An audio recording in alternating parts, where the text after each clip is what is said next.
soup, which you've just heard in perhaps its most basic form, exists in many places. So I did what you do in 2019 when you want to know a little bit more about something, and I went on Wikipedia. And if you look up stone soup on Wikipedia, you can learn, as I did, that in the French, Hungarian, and Russian versions, the travelers are soldiers on their way home. In one German version, the traveler is a pilgrim making his way to Jerusalem. In the Chinese and Portuguese versions, the travelers are monks. In the Eastern European and Russian versions, it's not a stone, it's an axe. They make axe soup. And in Northern Europe and Scandinavia, the traveler is a tramp and the stone is nails. So you get the idea, right?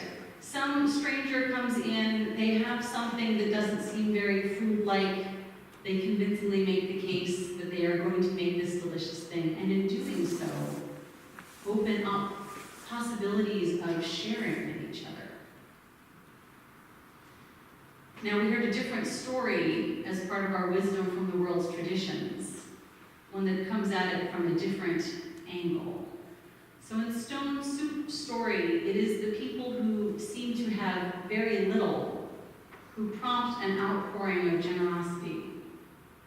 And in the story of Water Not Wine, we see people who have much, who choose not to share, and in doing so, deprive everyone of something they might have had together. So in both cases, the people in the story have trouble seeing that what they have is enough, and that by sharing it, they could in fact have more. Which is probably why these stories have arisen in so many places and so many cultures. Because this is such a human problem to have. We are wired to worry. Do I have enough? I probably don't have enough to share. I'm not even sure I have enough for me. I can't give those travelers some soup. I'm not going to bring a jug of wine. And whenever there is a human problem that arises over and over again, there are stories that arise to help us step back from our first reaction and say, oh, you know, I bet if I shared a little and everyone shared a little, there would be more than enough. And in fact, in the case of the soup, it would be better than any of the individual parts. Now, I have my questions about pouring a bunch of different jugs of wine together, whether that would really taste great. But I think anybody who's ever made soup can say there's a difference between, well, I ate a carrot, and then I ate a stick of celery, and then I ate a potato, and then I ate a piece of meat, and then I threw some spices in my mouth, right? That's not soup. Something else happens when you put it all together. This is like that expression, the whole is more than the sum of its parts, which the internet tells me Aristotle did not say. The internet did not tell me who did say it, just that it wasn't Aristotle. But wherever it came from, there is some truth in that expression, that sometimes what we can make together is more than each of the pieces, because of the way things mix and relate to each other. Now, in a totally shocking move, I'm going to tell you that church is the same way. No! She's going to talk about church? Each one of you, as wonderful as you are individually, creates something greater when you come together. I remember talking with a minister who had decided to write a book about the principles of membership in a Unitarian Universalist congregation. And he said, I'm trying to come up with a good explanation of why it matters that people come together. Why is it different to gather on Sunday and not just watch the service video afterwards?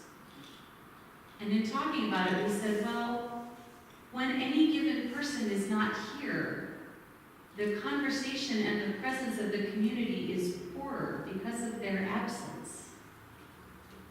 You are each unique. You each have, as our first principle says, inherent worth and dignity. And And more than that, you bring the spark of your ideas and your perspectives and your energy. And no one else can bring that. Only you can bring yourself. Now, I do want to say a little something about ideas, which I learned from a friend of mine who's been a UU in her congregation for about 35 years. You may think this is a familiar sort of person. She's been on and off the governing board. She's been on and off the stewardship committee. She's been in many roles. And she said, one thing that I have learned over my time in a church is that my church does not want my fully baked ideas. They want my half-baked ideas. And I said, what does that mean?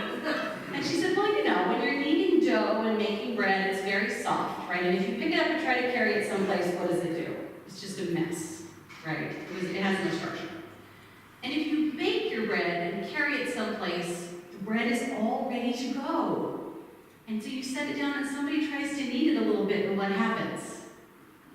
Totally crumbles, right? The crust breaks, falls apart, makes a big mess. She said, so what I try to bring to church now is my half-baked ideas. They have enough structure that they don't fall apart when I bring them in. And I say, I think maybe something like this is what we could do. But they're not so baked that when someone else says, oh, yeah, I like that, but let's change it. Right? A half-baked idea can accept that and say, oh, okay, we can reshape it a little bit more. We can change it a little bit. We can make something more of it together by the sharing. Because we brought it half-baked. Which is also, let's be honest, kind of a fun thing to say. To be sitting in a committee meeting and say, I have a half-baked idea! And then to lay it out there and to see what we can make of it together. Because church is about what we make together. That is the important thing that we come to do, to share our lives and our insights and our creativity.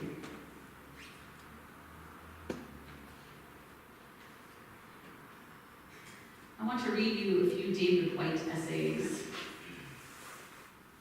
David Whyte is a poet who's also written this beautiful little book called Consolations, the solace, nourishment, and underlying meaning of everyday words. And his work on giving is beautiful and reminds us also what it means to bring what we have to share to a community. He says, giving is a difficult and almost contemplative art form that has to be practiced, to be done well. To learn to give is almost always the simple, sometimes heartbreaking act of just giving again. To stop giving in any situation is to call an end to relationship. Giving is an essence of existence and a test of our character. It asks deep questions about our relationship to others, to ourselves, and, strangely, to time itself. All gifts change with the maturation of their recipients. So what we bring to offer is always half-baked, always still changing. Giving means paying attention and creating imaginative contact with the one to whom we are giving. It is a form of attention itself, a way of acknowledging and giving thanks for lives other than our own. To give is to make an imaginative journey and put oneself in the body, the mind, and the anticipation of the other. To give is to make our own identities more real in the world by committing to something specific in the other person and something tangible that could represent that quality. To give is also to carry out the difficult task of putting something of our own essence into what we have given. The perfect gift may be tiny and inexpensive, but accompanied by a note that moves the recipient.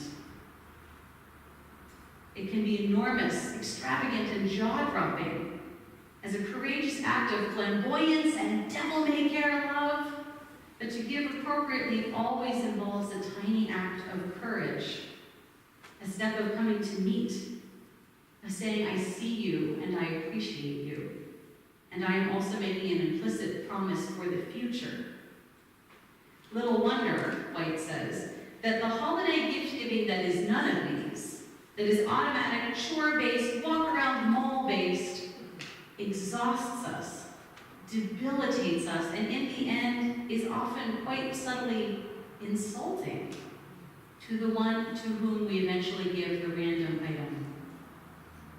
Better to spend a long time in our armchairs in silent contemplation of those we want to gift, looking for the imaginative doorway that says, I know you, and I see you, and this is how I give thanks for you, which may bring us to the perfect object, but may also bring us instead to write the short, heartfelt message that acknowledges their place in our lives. And then White adds, nota bene, this is rarely appropriate with children.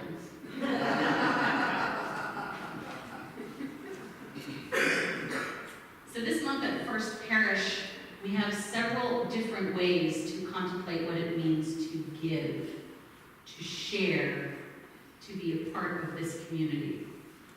Beginning today, we are having listening sessions. We will have them for the next few Sundays, leading most of the way through the month of March. This will be a chance to gather and to talk about your experience here, what you value, what has been beautiful, what you would like to see open up. So come and share that. And as you are sharing, think also about the gifts you have to give to this community. It is now Pledge Drive month, so think about what sort of financial gift is appropriate for you and your household. And we are entering into the leadership development and nomination season. So if you are moved to offer your time and your talents in a leadership role in the congregation, think about that also. And on the most basic level, for actual soup, I hope you will come on Saturday to our soup and talent night. Because one of the lessons of Stone Soup is simply that it does us good to share a warm meal with other people. And on Saturday, we will share not only soup, but offerings of the talent, the artistry, the performance that members of this congregation have to share. So whether you are a longtime member who has come to many soup and talent nights, or whether, like me, it will be your first, you are invited to come and be part of that gathering.